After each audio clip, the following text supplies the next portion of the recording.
नमस्कार दोस्तों, आप सभी का हमारे YouTube चैनल आइडियल देव क्लासेस में स्वागत है। दोस्तों, आज हम आपके लिए प्राथमिक शिक्षक पात्रता परीक्षा विषय पर्यावरण के महत्वपूर्ण 30 प्रश्न लेके आए हैं, जो आपकी 2024 में एग्ज़ाम होने वाले हैं। 10 नवंबर 2024 से जो एग्ज़ाम स्टार्ट होने वाले हैं, उन एग्ज़ामों के लिए ये बहुत ही महत्वपूर्ण प्रश्न हैं। तो चलिए देखते हैं। प्राथमिक शिक्षक पात्रता परीक्षा 2024 MPTET वर्ग 3 विषय पर्यावरण, और ये आपका प्रैक्टिस सेट कौन सा है? 2। इसके पहले के वीडियो में हमने आपको प्रैक्टिस सेट 1 बता चुके हैं, उसमें भी 30 प्रश्न बताए थे। ये आपका प्रैक्टिस सेट 2 है। इसी प्रकार आपको हम 15 प्रैक्टिस सेट इस वीडियो के इस चैनल के माध्यम से बताएंगे। इसमें आपके जो प्रीवियस ईयर के ऑल क्वेश्चन आपको बता रहे हैं। तो चलिए देखते हैं। विषय पर्यावरण के महत्वपूर्ण प्रश्न जो आपकी परीक्षा के लिए बहुत ही महत्वपूर्ण है, और आपको हार्दिक हार्दिक बधाई हो। आपके जो पेपर होने वाले हैं उसके लिए अभी से आपको मैं अपने तरफ से या मेरे चैनल की तरफ से आपको शुभकामनाएं देता हूं। तो चलिए, जो आपका पेपर आएगा, प्राथमिक शिक्षक परीक्षा का जो पेपर आएगा, उस पेपर में आपको 5 भाग होंगे। 5 भाग में ये पाँचों भाग आपका किसका रहेगा? पर्यावरण अध्ययन का। पहला आपका बाल विकास का, फिर भाषा का, फिर जो भाषा चुनी गई भाषा का, फिर गणित का, और पाँचों भाग आपका रहेगा पर्यावरण अध्ययन का। इसके महत्वपूर्ण प्रश्न है। प्रश्न नंबर 1। प्रश्न नंबर 1 क्या कह रहा है? भारत में लड़के व लड़कियों की विवाह योग्य न्यूनतम आयु क्या है? प्रश्न आपसे किया है, भारत में लड़के व लड़कियों की विवाह यानी शादी के लिए योग्य न्यूनतम आयु क्या है? यहाँ पे 4 ऑप्शन है। ए नंबर 21 वर्ष व 18 वर्ष, बी नंबर 18 वर्ष व 21 वर्ष, सी नंबर 18 वर्ष व 18 वर्ष, और डी नंबर 18 वर्ष और 16 वर्ष। तो जो भारत में लड़के के लिए जो न्यूनतम आयु है वह कितनी है? 21 वर्ष। लड़कों के लिए कितनी होगी? 21 वर्ष। और लड़कियों के लिए कितनी है? 18 वर्ष। तो आपका सही ऑप्शन कौन सा हो जाएगा? पहले क्या पूछा है इसमें? लड़के पूछा। ये लड़के की क्या हो गई आपकी? 21 वर्ष, और लड़की की 18 वर्ष, यानी इसका ए नंबर का ऑप्शन सही होगा। इसका सही आंसर कौन सा हो जाएगा? कि भारत में लड़के व लड़कियों की विवाह योग्य न्यूनतम आयु 21 वर्ष व 18 वर्ष है। तो इसका ए नंबर का ऑप्शन सही है। नेक्स्ट अगला प्रश्न है, लैंगरहैंस की दीपिकाएं पाई जाती हैं। प्रश्न क्या है आपका? लैंगरहैंस की दीपिकाएं पाई जाती हैं। ए नंबर यकृत में, बी नंबर प्लीहा में, सी नंबर अग्नाशय में, और डी नंबर अस्थि मंजा में। तो इसका सही आंसर आ जाएगा आपका सी नंबर अग्नाशय में। नेक्स्ट क्वेश्चन है, गाय के रुमेन किस अंग का भाग होता है? गाय का रुमेन किस अंग का भाग होता है? ए नंबर आंत, बी नंबर मूत्राशय, सी नंबर कंकाल, और डी नंबर आमाशय। तो इसका सही आंसर क्या हो जाएगा? D number आमाशय। गाय का रुमेन किस अंग का? तो गाय का रुमेन आमाशय अंग का भाग होता है। नेक्स्ट प्रश्न है आपका प्रश्न नंबर 4। निम्न में से कौन सा जीव बिल में निवास करता है? ए नंबर चील, बी नंबर चींटी, सी नंबर सुअर, और डी नंबर भेड़िया। तो आपको प्रश्न क्या है? कौन सा जीव काय में बिल में निवास करता है? तो चील नहीं करती, सुअर भी नहीं करता, और भेड़िया भी नहीं। तो इसका सही आंसर क्या आ जाएगा? बी नंबर चींटी। चींटी काय में बिल में निवास करती है। नेक्स्ट अगला प्रश्न है आपका प्रश्न नंबर 5। प्रश्न नंबर 5 क्या कह रहा है? उत्तरी अमेरिका के ग्रीनलैंड में टुंड्रा क्षेत्र के निवासी किन घरों में रहते हैं? फिर से प्रश्न रिपीट कर रहे हैं। उत्तरी अमेरिका के ग्रीनलैंड में टुंड्रा क्षेत्र के निवासी किन घरों में रहते हैं? ए नंबर ट्यूपिक, बी नंबर चिकीज, सी नंबर इजवा, और डी नंबर इग्लो। तो इसका सही आंसर आपका है डी नंबर इग्लो। उत्तरी अमेरिका के ग्रीनलैंड में टुंड्रा क्षेत्र के निवासी इग्लो घरों में रहते हैं। तो इसका डी नंबर का ऑप्शन सही है। नेक्स्ट अगला प्रश्न है आपका प्रश्न नंबर 6। प्रश्न नंबर 6 क्या है? मधुमक्खी पालन में प्रयुक्त मधुमक्खी की प्रमुख नस्लें हैं। कौन कौन सी नस्लें, ये आपको यहाँ से बताना है। A number Apis mellifera, B number Apis dorsata, C number Apis indica, और डी नंबर ये सभी। तो प्रश्न क्या था? मधुमक्खी पालन में प्रयुक्त मधुमक्खी की प्रमुख नस्लें। तो इसका एपिस मेलिफेरा, एपिस डोरसेटा और एपिस इंडिका, ये तीनों क्या है? मधुमक्खी की प्रमुख नस्लें हैं। तो इसका सही आंसर आ जाएगा डी नंबर ये सभी। नेक्स्ट प्रश्न है आपका प्रश्न नंबर 7। प्रश्न नंबर 7 क्या कह रहा है? परिधि हमेशा मिट्टी से चीजें बनाती है और बिगाड़ती है और फिर से चीजें बनाती है। इस प्रकार के खेल से उनसे किस चीज का विकास होता है? प्रश्न क्या है आपका? परिधि हमेशा मिट्टी से चीजें बनाती है और बिगाड़ती है और फिर से चीजें बनाती है। इस प्रकार के खेल से उनसे किस चीज का विकास होता है? ए नंबर जिज्ञासा का, बी नंबर शरीर का, सी नंबर रचनात्मक गुण का, और डी नंबर बुद्धि का। तो इस प्रकार की जो चीज बनाने से किस प्रकार का विकास होगा? तो इसमें इसका सही आंसर आ जाएगा आपका सी नंबर रचनात्मक गुण। नेक्स्ट प्रश्न है आपका प्रश्न नंबर 8। राजस्थान के लोगों का मुख्य व्यवसाय है। ए नंबर खनन, B number bakery, C number मुर्गी पालन, डी नंबर कृषि। प्रश्न था आपका राजस्थान के लोगों का मुख्य व्यवसाय क्या है? तो राजस्थान के लोगों का मुख्य व्यवसाय कृषि है। तो इसका डी नंबर का ऑप्शन सही होगा, कृषि वाला। तो इसका डी नंबर ऑप्शन सही है। नेक्स्ट अगला प्रश्न है आपका प्रश्न नंबर 9। राजस्थान राज्य के राज्य वृक्ष, राज्य पक्षी तथा राज्य जंतु क्रमशः हैं। आपको प्रश्न में क्या पूछा है? राजस्थान राज्य के राज्य वृक्ष, राज्य पक्षी तथा राज्य जंतु क्रमशः हैं, कौन से हैं आपको ये बताना है। तो इसका सही आंसर आ जाएगा ए नंबर। जो राज्य वृक्ष है खेजड़ी है, राज्य वृक्ष क्या है? आप खेजड़ी है। राज्य पक्षी क्या है? गोडावड़ है। और तथा राज्य जंतु क्या है? चिंकारा है। तो इसका ए नंबर का ऑप्शन सही होगा। खेजड़ी क्या हो गया? वृक्ष, गोंडावाड़ क्या हो गया? पक्षी, और चिंकारा क्या हो गया? जंतु। तो इसका ए नंबर का ऑप्शन सही है। नेक्स्ट अगला प्रश्न आपका प्रश्न नंबर 10। प्रश्न नंबर 10 क्या कह रहा है? चलिए देखते हैं। प्रश्न नंबर 10 में क्या दिया है? पारिस्थितिक तंत्र का उदाहरण है। ए नंबर वायु, बी नंबर तालाब, सी नंबर जल और डी नंबर मृदा। क्या है प्रश्न आपका? पारिस्थितिक तंत्र का उदाहरण है। तो इसका सही आंसर आ जाएगा आपका बी नंबर तालाब। तालाब क्या है? पारिस्थितिक तंत्र का एक उदाहरण है। नेक्स्ट प्रश्न है आपका प्रश्न नंबर 11। अन्य मृत जंतुओं पर जीवन निर्वाह करने वाले प्राणी को कहा जाता है। प्रश्न क्या है? अन्य मृत जंतुओं पर जीवन निर्वाह करने वाले प्राणी को कहा जाता है। A number parasite, B number decomposer, C number scavenger और डी नंबर ओमनीओर। तो इसका सही आंसर आपका क्या होगा? अन्य मृत जंतु पर जीवन निर्वाह करने वाले प्राणी को कहा जाता है। तो क्या कहा जाता है उस प्राणी को? तो इसका सही आंसर आ जाएगा ए नंबर पैरासाइट। क्या कहा जाता है? पैरासाइट कहा जाता है। इसके बाद नेक्स्ट अगला प्रश्न है आपका प्रश्न नंबर 12। प्रश्न नंबर 12 ये पेडागाजी संबंधित प्रश्न है। आपको जो 30 प्रश्न बता रहे हैं, इन 30 प्रश्न में आपको पेडागाजी और पर्यावरण से संबंधित दोनों प्रश्नों को मिला के बता रहे हैं, जो आपकी प्राथमिक शिक्षा परीक्षा के लिए बहुत ही मोस्ट इंपॉर्टेंट है। चलिए प्रश्न नंबर 12। प्राथमिक कक्षाओं में पर्यावरण अध्ययन पढ़ाने के लिए निम्नलिखित में से कौन सा उद्देश्य संबंधित नहीं है? प्रश्न क्या है आपका? प्राथमिक कक्षाएं कौन सी होती हैं? पहली से 5वीं तक की जो कक्षाएं होती हैं, उनमें पर्यावरण अध्ययन पढ़ाने के लिए निम्नलिखित में से कौन सा उद्देश्य संबंधित नहीं है? ये 4 उद्देश्य दिए, इनमें से आपको कौन सा उद्देश्य संबंधित नहीं है ये बताना है आपको। तो इसका सही आंसर आ जाएगा ए नंबर विज्ञान के आधारभूत प्रत्ययों और सिद्धांतों को रटकर याद करना। इसका सही आंसर है। फिर बी नंबर में दिया था पर्यावरण को खोजने के अवसर प्रदान करना। तो ये पर्यावरण अध्ययन पढ़ाने के लिए उसका उद्देश्य है। अवलोकन, मापन, भविष्य कथन और वर्गीकरण जैसे कौशलों को विकास करना, ये भी उद्देश्य है। भौतिक और सामाजिक परिवेश के प्रति संवेदनशीलता विकसित करना, ये भी है। तो इसका उद्देश्य कौन सा उद्देश्य संबंधित नहीं है? तो इसका सही आंसर आ जाएगा ए नंबर विज्ञान के आधारभूत प्रत्ययों और सिद्धांतों को रटकर याद करना। यह उद्देश्य संबंधित नहीं है। नेक्स्ट प्रश्न है आपका प्रश्न नंबर 13। पर्यावरण अध्ययन की अंतः विषयों की प्रकृति पर्यावरणीय मुद्दों को खालिस्तान द्वारा संबोधित करती है। प्रश्न क्या है? पर्यावरण अध्ययन की अंततः विषयों की प्रकृति पर्यावरणीय मुद्दों को खालिस्तान द्वारा संबोधित करती है। तो इसका सही आंसर आ जाएगा डी नंबर विज्ञान, सामाजिक विज्ञान और पर्यावरण शिक्षा के विषय वस्तु और पद्धति के प्रयोग। तो ये आपका डी नंबर का ऑप्शन सही होगा। नेक्स्ट अगला प्रश्न है आपका प्रश्न नंबर 14। पर्यावरण अध्ययन में विषय वस्तु मीन्स थीम आधारित उपागम को अपनाने के समर्थन में निम्नलिखित में से कौन सा तर्क सबसे अधिक सशक्त है? या 4 आपको तर्क दिए गए, 4 तर्क में से आपको बताना है कि कौन सा सबसे अधिक तर्क सशक्त है। तो इसका सही आंसर आ जाएगा ए नंबर। यह पाठ्य योजनाओं को एक ढांचा प्रदान करने और शिक्षण को अधिक प्रभावशाली बनाने में मदद करता है। इसके बाद नेक्स्ट अगला प्रश्न है आपका प्रश्न नंबर 15। पर्यावरण अध्ययन पाठ्य पुस्तक की विषय वस्तु में पहला नंबर दिया परिभाषा और व्याख्यानों को दूर रखा जाना चाहिए। दूसरा दिया है रटकर सीखने को हतोत्साहित करना चाहिए। तीसरा दिया है बच्चे को प्रश्न करने और खोजने का मौका मिलना चाहिए। और चौथा दिया है बच्चे को केवल लिखित जानकारी दी जानी चाहिए। सही विकल्प चुनकर बताइए। यहाँ पे 4 विकल्प दिए हैं, तो इसका सही विकल्प आ जाएगा दूसरा नंबर और तीसरा नंबर। ये किसमें है? बी नंबर का ऑप्शन सही होगा। दूसरे में रटकर सीखने को हतोत्साहित करना चाहिए और इसका तीसरा नंबर बच्चे को प्रश्न करने और खोजने का मौका मिलना चाहिए। ये पाठ्य पुस्तक की विषय वस्तु में होना चाहिए।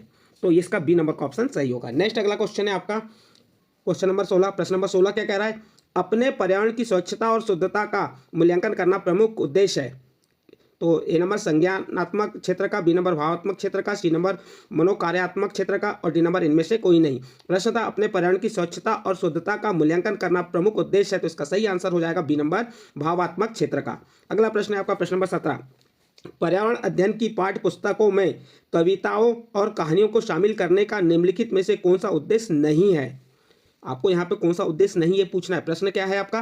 पर्यावरण अध्ययन की पाठ्य पुस्तकों, जो पर्यावरण की पाठ्य पुस्तकों में कविताओं और कहानियों को शामिल करने का निम्नलिखित में से कौन सा उद्देश्य नहीं है। ये आपके पास 4 ऑप्शन दिए, 4 ऑप्शन में सही आंसर बताना है। तो इसका निम्नलिखित में से कौन सा उद्देश्य नहीं, तो इसका सही आंसर आ जाएगा सी नंबर शिक्षार्थी को आनंद और मजा उपलब्ध कराना। ये उद्देश्य नहीं है। इसके बाद अगला प्रश्न है आपका प्रश्न नंबर 18।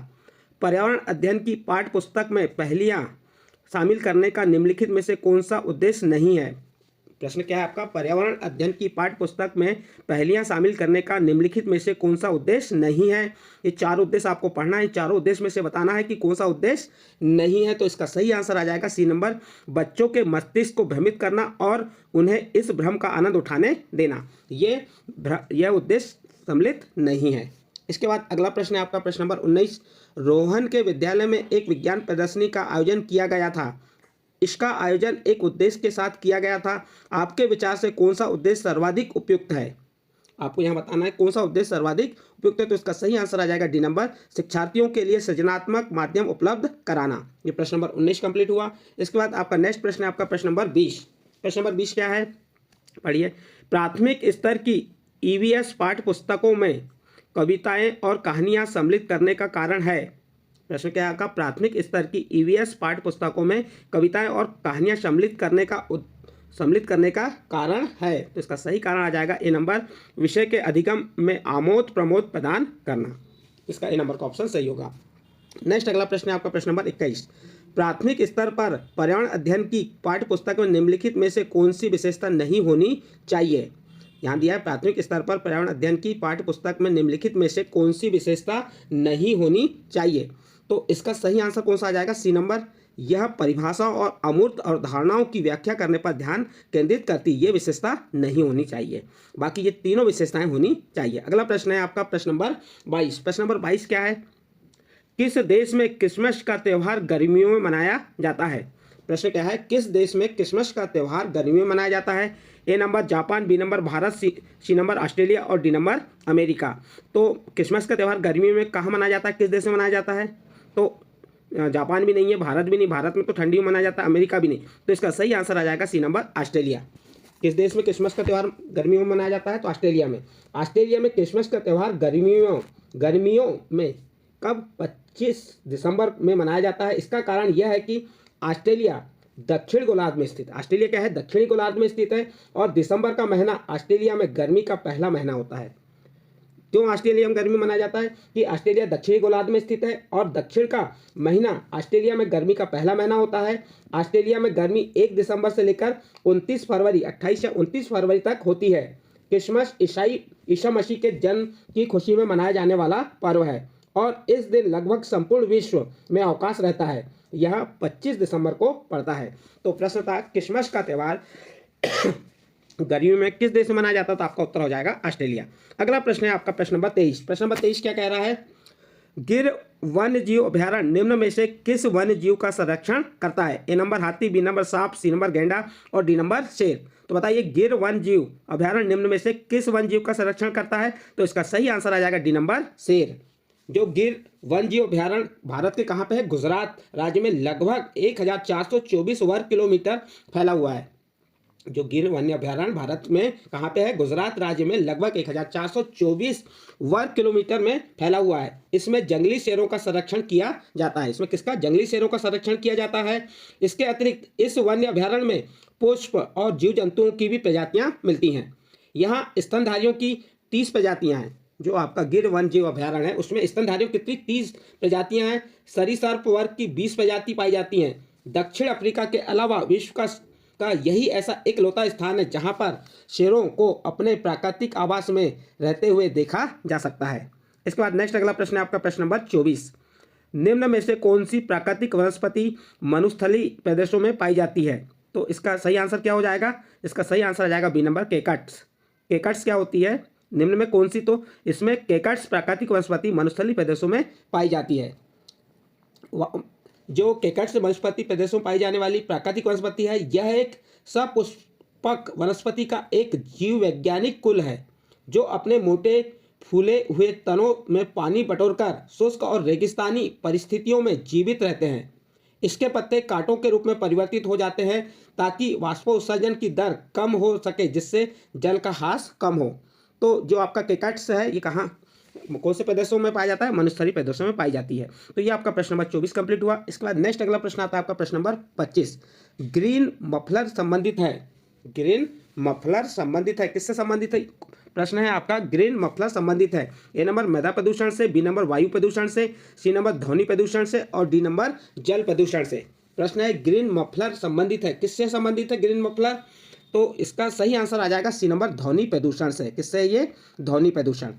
देखिए ग्रीन मफलर अधिक आबादी वाले या ध्वनि प्रदूषण वाले क्षेत्र जैसे सड़कों के किनारे, औद्योगिक क्षेत्रों और राजमार्गों के आसपास के रिहायशी इलाकों में 4 से 6 पंक्तियों में वृक्षारोपण कर ध्वनि प्रदूषण कम करने की एक तकनीक है, ताकि घने पेड़ ध्वनि प्रदूषण को कम कर सके, क्योंकि पेड़ ध्वनि को फिल्टर करते हैं और इसे नागरिकों तक पहुंचने से रोकते हैं। ध्वनि प्रदूषण को नियंत्रित करने वाले ये हरे पौधे ग्रीन मफलर कहलाते हैं। इसके बाद नेक्स्ट अगला प्रश्न है आपका प्रश्न नंबर 26। भू पारिस्थितिकी तंत्र के ऊर्जा का महत्वपूर्ण स्रोत है। ए नंबर सूर्य है, बी नंबर पृथ्वी, सी नंबर चंद्रमा और डी नंबर शुक्र। तो इसका सही आंसर आ जाएगा आपका ए नंबर सूर्य है। भू पारिस्थितिकी तंत्र में ऊर्जा का महत्वपूर्ण स्रोत क्या है? सूर्य है। सूर्य ऊर्जा का सर्वाधिक व्यापक एवं अपरिमित स्रोत है, जो वातावरण में फोटोटॉन छोटी छोटी प्रकाश तरंगे पेटिकाएं के रूप में विकिरण ऊर्जा का संचार करता है। संभवतः पृथ्वी पर सर्वाधिक महत्वपूर्ण रासायनिक अभिक्रियाएं प्रकाश संश्लेषण को माना जा सकता है, जो सूर्य के प्रकाश की उपस्थिति में हरे पौधे होते हैं। इसलिए सौर ऊर्जा को पृथ्वी पर जीवन का प्रमुख संवाहक माना जाता है।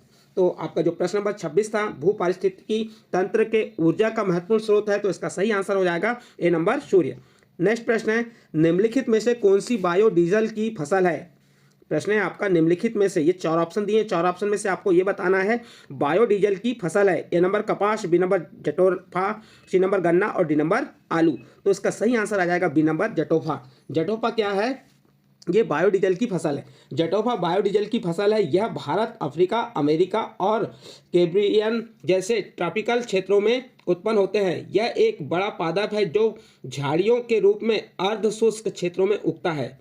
इस पादप में प्राप्त होने वाले बीजों से 25 से 30% तक तेल निकाला जा सकता है।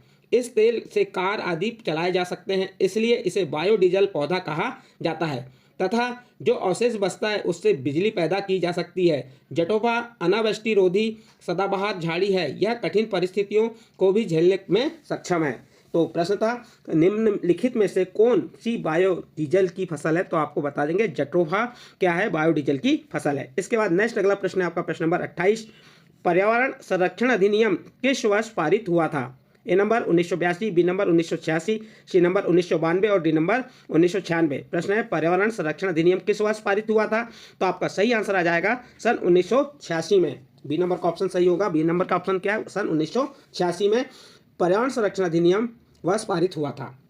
देखिए यहाँ पे जो आपका प्रश्न था, संयुक्त राष्ट्र का प्रथम मानव पर्यावरण सम्मेलन कब हुआ? संयुक्त राष्ट्र का प्रथम मानव पर्यावरण सम्मेलन 5 जून 1972 में स्टॉकहोम में संपन्न हुआ। इसी से प्रभावित होकर भारत ने पर्यावरण के संरक्षण के लिए पर्यावरण अधिनियम 1986 पास किया। यह एक विशाल अधिनियम है जो पर्यावरण के समस्त विषयों को ध्यान में रखकर बनाया गया है। इस अधिनियम का मुख्य उद्देश्य वातावरण में घातक रसायनों की अधिकता को नियंत्रित करना व पारिस्थितिक तंत्र को प्रदूषण मुक्त रखने का प्रयत्न करना है। इस अधिनियम से 26 धारा हैं जिन्हें 4 अध्यायों में बांटा गया है। यह कानून पूरे देश में 19 नवंबर 1986 ईस्वी में लागू किया गया। तो ये आपका प्रश्न नंबर 28 का उत्तर था कि पर्यावरण संरक्षण अधिनियम किस वर्ष पारित किया गया। तो उसका उत्तर आप बता सकते हैं। सन में दिया तो 1986 और यदि तारीख भी देता है तो 19 नवंबर 1986। इसके बाद अगला प्रश्न है प्रश्न नंबर 29। भूमंडलीय तापन का कारण है? ए नंबर हिम नदों में वृद्धि, बी नंबर कार्बन डाइऑक्साइड में वृद्धि, सी नंबर कार्बन डाइऑक्साइड में कमी और डी नंबर वनों में वृद्धि। तो भूमंडलीय तापन का कारण, तो इसका सही आंसर आ जाएगा बी नंबर कार्बन डाइऑक्साइड में वृद्धि। भूमंडलीय तापन का मुख्य कारण कार्बन डाइऑक्साइड की मात्रा में वृद्धि। धरती पर विनाशक गैस के बढ़ने की मुख्य वजह जीवाश्म ईंधनों जैसे कोयला और तेल का अत्यधिक इस्तेमाल और जंगलों की कटाई है। धरती पर घटती पेड़ों की संख्या की वजह से कार्बन डाइऑक्साइड का स्तर बढ़ता है और इससे भूमंडलीय तापन में वृद्धि होती है। बढ़ते तापमान की वजह से समुद्र जल स्तर बढ़ता है। बाढ़, तूफान, खाद्य पदार्थों की कमी, तमाम तरह की बीमारियां आदि का खतरा बढ़ जाता है। तो जो आपका प्रश्न था भूमंडलीय तापन का कारण क्या है? कार्बन डाइऑक्साइड में वृद्धि। अब कार्बन डाइऑक्साइड की में वृद्धि क्यों हो रही है? जो हानिकारक, जैसे हम वाहनों के से निकला धुआं हो गया, पेड़ पौधों की कटाई हो गई। इस प्रकार से इनके कारण क्या हो रहा है, कार्बन डाइऑक्साइड की वृद्धि हो रही है। कार्बन डाइऑक्साइड की वृद्धि के कारण भूमंडलीय तापमान बढ़ रहा है। इस प्रकार से आपका प्रश्न नंबर 29 कंप्लीट हुआ। और इस वीडियो का जो आपका MPTET एग्ज़ाम 3 का जो प्रश्न क्रमांक 30 विषय पर्यावरण का प्रश्न है, और ये आपका जो सेट है, कौन सा सेट है, सेट 2 है। इसके पहले आपको सेट 1 बताए थे। अब देखिए इसमें आपका प्रश्न नंबर 30 क्या है, गंगा एक्शन प्लान को लाने का उद्देश्य निम्नलिखित में से किस सुधार हेतु है। गंगा एक्शन यानी गंगा नदी जो एक्शन प्लान को लाने का उद्देश्य निम्नलिखित में से किस सुधार हेतु है। ए नंबर जल की गुणवत्ता, बी नंबर जल का वेग, सी नंबर जल की प्रचुरता और डी नंबर जल के तापमान। तो इसका सही आंसर आ जाएगा जल की गुणवत्ता। गंगा एक्शन प्लान को लाने का मुख्य उद्देश्य जल की गुणवत्ता में सुधार करना है। नदी में प्रदूषण भार को कम करने के लिए सन 1985 ईस्वी में राजीव गांधी द्वारा गंगा कार्य योजना GAP का शुभारंभ किया गया। कार्यक्रम खूब धूमधाम से शुरू किया गया था, लेकिन यह 15 वर्ष की अवधि में 901.71 करोड़ रुपए व्यय करने के बाद भी नदी में प्रदूषण का स्तर कम करने में विफल रहा। तो जो गंगा एक्शन प्लान था, इसके द्वारा राजीव गांधी द्वारा लाया गया था। कब लाया गया था? 1985 में लाया गया था। फिर भी आज भी हम जो गंगा नदी का जल प्रदूषण उसे कम, उसका स्तर कम नहीं कर पाए। लेकिन ये जो प्रश्न था, आपका प्रश्न था गंगा एक्शन प्लान को लाने का उद्देश्य निम्नलिखित में से किस सुधार हेतु है। तो इसका सही आंसर आ जाएगी जल की गुणवत्ता के सुधार हेतु है। तो ये आपके पर्यावरण के 30 प्रश्न कंप्लीट हुए। ये 30 प्रश्न आपकी जो MPTET वर्ग 3 की परीक्षा होने वाली है उसके लिए बहुत ही महत्वपूर्ण है। और ये जो था आपका कौन सा, प्रैक्टिस सेट 2 था। इसके पहले के वीडियो में हमने पर्यावरण अध्ययन MPTET वर्ग 3 का प्रैक्टिस सेट 1 बता चुके हैं। इसके बाद आने वाले वीडियो में इसी का प्रैक्टिस सेट 3 बताएंगे। इसी प्रकार गणित के सेट अलग बता रहे हैं, बाल विकास के अलग बताएंगे, हिंदी के अलग बताएंगे। ये आपका पर्यावरण का प्रैक्टिस सेट था। यदि आपको ये प्रैक्टिस सेट अच्छा लगा हो तो आप हमारे चैनल आइडियल देव क्लासेस को सब्सक्राइब कीजिए, लाइक कीजिए और इस वीडियो को अपने दोस्त भाइयों और बहनों के ग्रुपों में ज़रूर भेजिए, जिससे उनको हमारे द्वारा जो प्रश्न बताए गए वो प्रश्न समझ आ सकें, देख सकें, पढ़ सकें वे। तो ठीक है साथियों।